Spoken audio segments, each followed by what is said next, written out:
18 கோடி ரூபாய் செலவுல ஒரே கல்லுல செதுக்கப்பட்ட உலகத்திலேயே மிக பிரம்மாண்டமான மகாவிஷ்ணு சிலை ஜூன் 2ஆம் தேதி திங்கட்கிழமை பெங்களூரு எஜிபுரால பிரதிஷ்டை செய்யப்பட்டிருக்கு.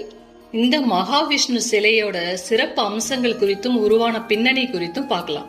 1944 வருஷம் கட்டப்பட்ட கோதண்டராம சுவாமி கோயிலோட அறங்காவலர் டாக்டர் எஸ் சதானந்தா இவர் மருத்துவமனை நடத்தி வர்றாரு.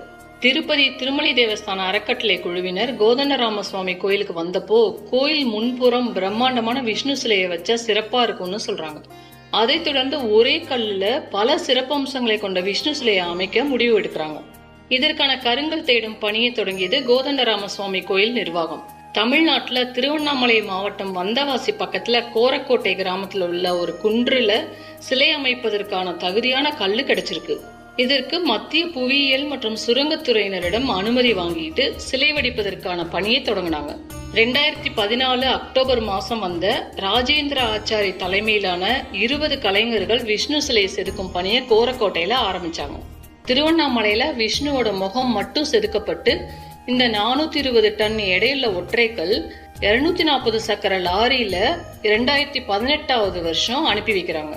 இந்த சிலை 7 மாத கால பயணமாக பல தடைகளையும் தாண்டி பெங்களூரு எஜிபுரா வந்தடையுது.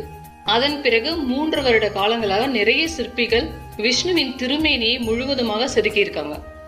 சப்த லோகங்களையும் தன்னுள் கொண்டவர் என்ற வகையில் அனைத்து அம்சங்களையும் கொண்டு இந்த மகாவிஷ்ணு சிலை அற்புதமா வடிவமைக்கப்பட்டிருக்கு.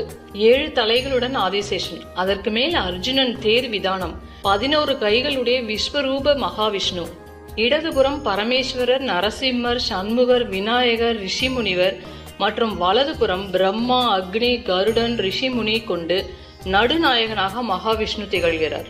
108 அடி உயரமுள்ள இந்த மகாவிஷ்ணு சிலை இந்து மதத்தை பின்பற்றுபவர்களிடையே ஒற்றுமையை உருவாக்கும் விதமா அமைக்கப்பட்டிருக்கிறதா சொல்றாங்க.